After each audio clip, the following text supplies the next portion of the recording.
Shalom Bapak Ibu Saudara sekalian. Hari ini kita akan merenungkan firman Tuhan mengenai iman Abraham. Kita akan membaca bersama dari Kejadian pasalnya yang ke-22 ayatnya yang ke-9 sampai ayatnya yang ke-12. Kejadian 22 ayatnya yang ke-9 sampai ke-12. Sampailah mereka ke tempat yang dikatakan Allah kepadanya. Lalu Abraham mendirikan mezbah di situ. Disusunnyalah kayu, diikatnya Ishak, anaknya itu, dan diletakkannya di mezbah itu di atas kayu api. Sesudah itu Abraham mengulurkan tangannya, lalu mengambil pisau untuk menyembelih anaknya.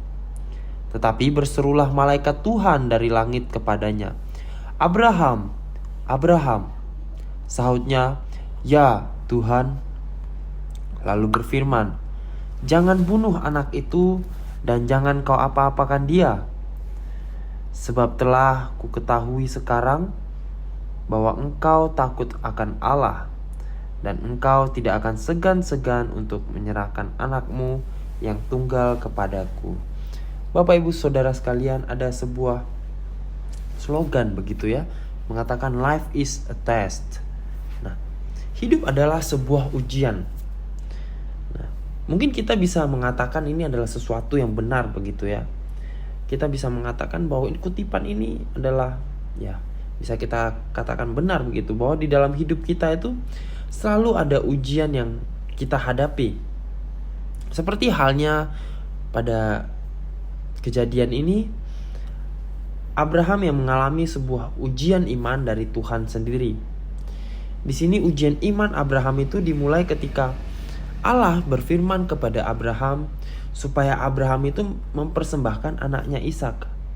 Yang kita tahu Bapak Ibu Saudara sekalian, Abraham sudah lama menunggu seorang anak yang akhirnya ada Ishak ini. Tetapi ketika Ishak ini ada, Tuhan malah meminta Abraham untuk mempersembahkan Ishak kepada Tuhan. Kita tahu bahwa Ishak ini adalah anak yang sangat dikasihi Abraham. Kemudian Tuhan meminta Abraham untuk mempersembahkan Ishak sebagai korban bakaran kepada Allah. Nah, walaupun kita tahu Bapak Ibu Saudara sekalian, di dalam kondisi demikian pasti Abraham tidak mengerti sepenuhnya apa yang Tuhan inginkan. Tetapi yang Abraham lakukan adalah ia belajar untuk tunduk kepada Allah. Kemudian yang ia lakukan adalah ia membawa Ishak dan 2 orang budaknya bersamanya. Nah, sesampainya di kaki gunung Bapak Ibu Saudara, ia meminta 2 orang bujangnya itu untuk menunggu mereka. Sementara Abraham dan Ishak mereka naik ke atas gunung.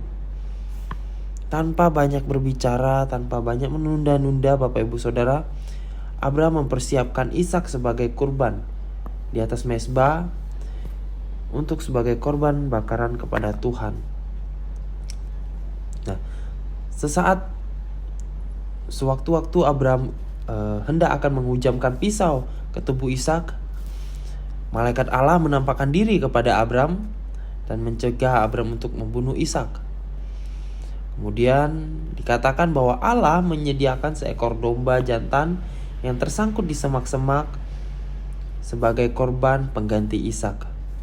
Nah, Bapak Ibu Saudara sekalian, kita bisa melihat bagaimana Abraham belajar untuk taat kepada Allah. Meskipun tidak di kondisinya yang seperti itu, mungkin Abraham tidak bisa mengerti sepenuhnya apa sih yang Allah inginkan. Allah memberikan ia Ishak, tetapi Allah juga yang meminta bahwa Ishak dipersembahkan untuk korban kepada Allah. Nah, Bapak Ibu Saudara sekalian, Allah menghendaki anak yang dikasihi yaitu Ishak sebagai korban bakaran. Nah, mungkin kita merasa sulit untuk dipahami begitu ya, mengapa Allah menghendaki demikian. Tetapi yang Abraham lakukan, kita lihat bahwa ia sungguh-sungguh untuk belajar taat kepada Allah, dan ia melewati ujian ketaatan dengan baik. Di samping itu Bapak Ibu Saudara, Abraham juga belajar untuk percaya kepada Allah. Abraham beriman kepada Allah. Allah berkuasa membangkitkan orang-orang sekalipun dari antara orang mati. Dan dari sana ia seakan-akan telah menerimanya kembali. Ibrani 11 ayat 17 sampai ke 19. Nah, oleh karena itu Bapak Ibu Saudara sekalian, tanpa ragu Abraham melakukan apa yang Allah perintahkan kepadanya. Bapak Ibu Saudara sekalian, apa yang telah dialami oleh Abraham dapat menjadi pelajaran yang berharga bagi setiap kita di zaman sekarang.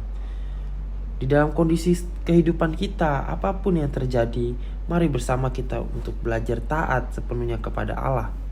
Meskipun kita merasa jalannya itu kok tidak enak begitu ya, jalannya mungkin tidak sesuai dengan apa yang kita inginkan.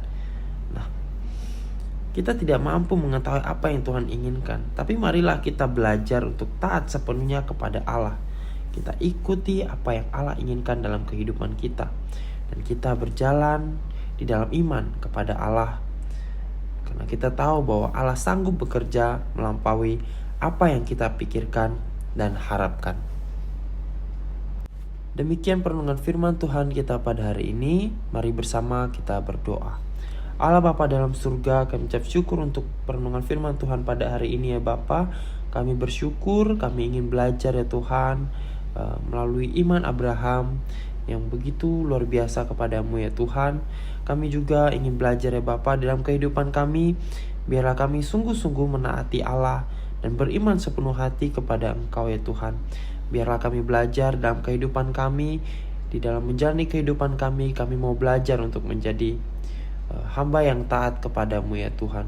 Kami mau menjadi hamba yang terus memegang iman kami di dalam Engkau.